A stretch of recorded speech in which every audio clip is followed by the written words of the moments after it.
Le coût du panier d'épicerie augmente, la valeur des matériaux de construction atteint des sommets, le prix des maisons ne cesse de croître.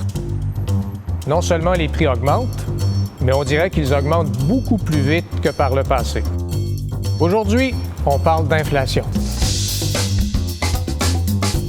On vit une période exceptionnelle. L'an dernier, la pandémie a forcé la fermeture de larges pans de notre économie, ce qui a causé la chute de prix de plusieurs produits. Les gouvernements sont intervenus pour soutenir les ménages avec des transferts généreux qui leur ont donné plus d'argent dépensé malgré la récession. Les gens ne pouvaient pas voyager, ils ne pouvaient pas aller au restaurant, ils utilisaient moins leur voiture parce qu'ils étaient en télétravail, alors ils utilisaient leur surplus d'argent pour améliorer leur milieu de vie.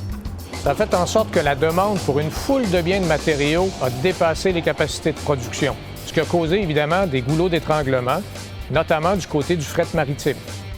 Depuis, l'économie s'est adaptée et l'activité s'est en grande partie redressée. Les hausses de prix qu'on observe à l'heure actuelle, en grande partie, reflètent un certain retour à la normale. Si elles devaient rester contenues et temporaires, il ne devrait pas y avoir d'enjeu. On devrait s'attendre à ce qu'elle retourne graduellement à la normale avec les progrès de la vaccination et la réouverture de l'économie. Ceci dit, l'inflation va rester encore élevée quelques mois. Rééquilibrer les dépenses entre les biens et les services, ça prend un peu de temps. Puis il y a des goulots d'étranglement qui existent aujourd'hui qui ne vont pas disparaître du jour au lendemain.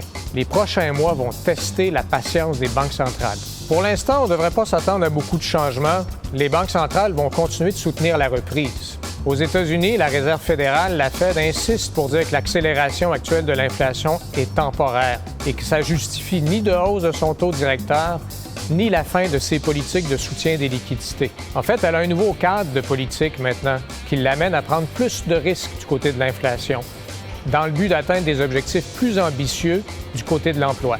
Évidemment, c'est une stratégie qui peut fonctionner seulement si la poussée actuelle de l'inflation est vraiment temporaire et si elle ne s'éloigne pas trop des 2 % qui sont visés à long terme par la Fed. Parce qu'autrement, la Fed pourrait être contrainte de hausser ses taux plus tôt qu'elle l'aurait souhaité. D'ailleurs, elle a déjà commencé à préparer le terrain pour éviter de causer une surprise négative qui affecterait les ménages, la reprise économique et les marchés. On est un investisseur de long terme avec un portefeuille diversifié. Il ne s'agit donc pas de changer de stratégie en fonction de la conjoncture. Ceci dit, il faut regarder l'éventail des scénarios possibles pour tenir compte des opportunités d'investissement qui se présentent, tout en tenant compte, bien entendu, des enjeux de risque que ça soulève.